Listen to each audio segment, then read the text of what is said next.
ये काला चश्मा क्या ना बाबा बापूला काला चश्मा है।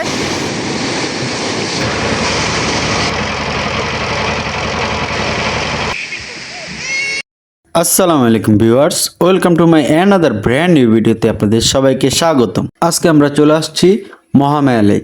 এই লেকটির অবস্থান হলো চট্টগ্রাম মিরসাইন উপজেলায়।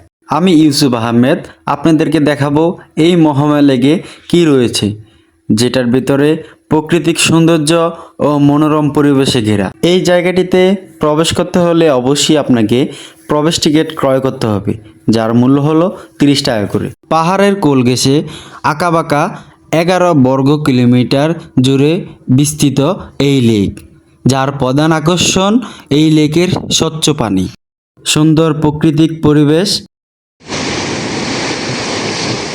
এই যে পানির স্রোতগুলো দেখতেছেন, এই সব পানি লেক থেকে আসতেছে এই দিক দিয়ে। এই লেকের ভিতরে একটি পানি উন্নয়ন বোর্ড রয়েছে এবং এই জায়গায় আপনার নামাজের সুব্যবস্থা রয়েছে। এখন যেহেতু বর্ষাকাল, ওই কারণে পানি একটু বেশি। কালা চশমা কেন বাবা বাপুলা কালা চশমা। এই মহামায়া লেগে আপনি পিকনিক স্পটও পেয়ে যাবেন। এই যে ঘরগুলো দেখতেছেন, এগুলো হলো পিকনিক স্পট এবং কি এখানে আসলে আপনারা চলুন এবার লেকের পাড়টা ঘুরে আসা যাক। যে সুন্দর পরিবেশ এবং কি হালকা হালকা বৃষ্টিতে আমরা এসেছি এই জায়গায় ঘুরতে। তো এই জায়গার পরিবেশগুলো দেখতেছেন, লেকটা বিশাল বড় আর এই জায়গায় লেকের ম্যাপটাও দেওয়া রয়েছে, আপনারা দেখতে পারেন। এই মহামায়া লেকে আসলে আপনারা প্রাকৃতিক পরিবেশ উপভোগ করতে পারবেন এবং কি এই জায়গায় যে লেকটা রয়েছে ওই লেকে আপনি ঘুরতে পারবেন। এই লেকের ভিতরে রয়েছে ঝর্ণা, পাহাড় ঘেঁষে বিভিন্ন ঝর্ণা রয়েছে, আপনারা ঝর্ণা দেখতে পারবেন। চলুন এবার লেকটার ভিতরে ঘুরে আসা যাক। আমরা এখন চলে আসছি যে জায়গায় বোট ভাড়া পাওয়া যায় ওই জায়গায়। এখানে আপনি কাইকিংও করতে পারবেন এবং কি বোট নিয়ে আপনি এই লেকটা ঘুরতে পারবেন এবং কি ঝর্ণাগুলো দেখতে পারবেন। কাইকিং করার জন্য এক বোটে 2 জন বসতে পারে। তো কাইকিংয়ের ভাড়া হলো আপনার 1 ঘন্টায় 300 টাকা আর আধা ঘন্টায় 200 টাকা। যদি শিক্ষার্থী হন তাহলে ডিসকাউন্ট পাবেন। ইঞ্জিন চালিত বড় বোটগুলো 8 থেকে 10 জন বসতে পারবেন। ওইগুলার ভাড়া হলো আপনার 800 থেকে 1000 টাকা। 1 ঘন্টা ঘোরাবে ওনারা এই পুরা লেকটা এবং কি আপনাদের ঝর্ণাও দেখাবে। আর 20 থেকে 16 জনের ভিতরে যে বসতে পারবে যে বোটটা, ওই বোটটার ভাড়া হবে আপনার 1200 থেকে 1500 টাকার মতন 1 ঘন্টার জন্য। আমরা যেহেতু মানুষ বেশি, ওই কারণে আমরা একটা ইঞ্জিন চালিত বোট নিয়েছি ঝর্ণাটা দেখার জন্য এবং কি এই মহামায়া লেক স্বচ্ছ পানির প্রাকৃতিক পরিবেশটা দেখার জন্য। আস্তে আস্তে আমরা ঝর্ণার কাছে চলে যাচ্ছি এবং কি পাহাড় ঘেঁষে আপনার এই পানি কিংবা আপনার পাহাড় ঘেঁষে যেই লেকটা অবস্থিত ওইটা উপভোগ করতে করতে চলে যাচ্ছি। নির্জন পরিবেশের ভিতরে ইঞ্জিন চালিত বোট চালিয়ে মাঝে আমাদেরকে নিয়ে আসলো সেই সুন্দরতম এক ঝর্ণার কাছে, যে ঝর্ণাটার আওয়াজ এবং কি দেখতে খুবই সুন্দর। এখানে আপনি কাইকিং করেও আসতে পারবেন।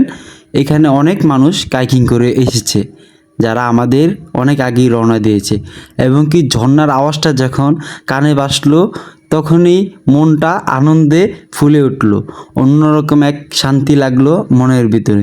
দেখতেছেন কি পরিমাণ পানি বের হইতাছে এই ঝর্ণা থেকে। এখন যেহেতু বৃষ্টির মৌসুম কিংবা বর্ষাকাল, ওই ক্ষেত্রে পানির পরিমাণটা একটু বেশি। আপনারা কি ঝর্ণার আওয়াজটা শুনবেন? তাহলে শুনুন।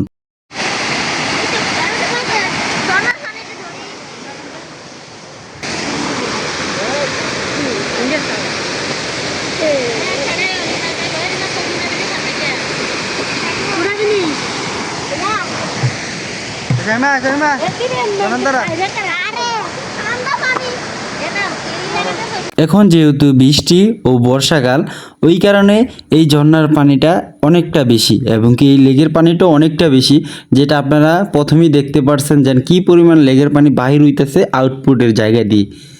তো এই জায়গায় আসলে আপনারা এই ঝর্ণাতে গোসলও করতে পারবেন। তো আমরা যেহেতু লোক সংখ্যা বেশি ছিলাম, ওই জন্য আমরা আর বোট থেকে নামি নাই, উপরের থেকেই আপনার ঝর্ণাটা উপভোগ করলাম। গাইস, আমরা এখন বাপ ছেলে এবং কি আমার বাতিজা, আমার মায়া জামাই, হ্যাঁ, আমরা এখন আছি আপনার মহামেয়া লেক। কেন রে?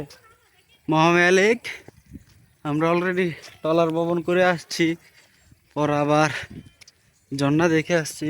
মাহিম ঝর্ণা দেখছো? হ্যাঁ হ্যাঁ, কি কি দেখছো বলো। জন্য আর ঘুরতে গেছি আর হ্যাঁ, ট্রলারে উঠছো? দাঁড়াচ্ছি। হ্যাঁ, এইখানে কি দেখছো? ঝর্ণা দেখছো? দেখ না কি খাই কি খা। হ্যাঁ, ইয়াকিনে ঝর্ণা দেখছে, ট্রলার দেখছে, উঠছে। তা আমরা মহামেয়া লেকের থেকে বাইরে যাচ্ছি। বাইরে আমরা কি অন্য কোথাও যাব? কেন? হ্যাঁ, ইন্দা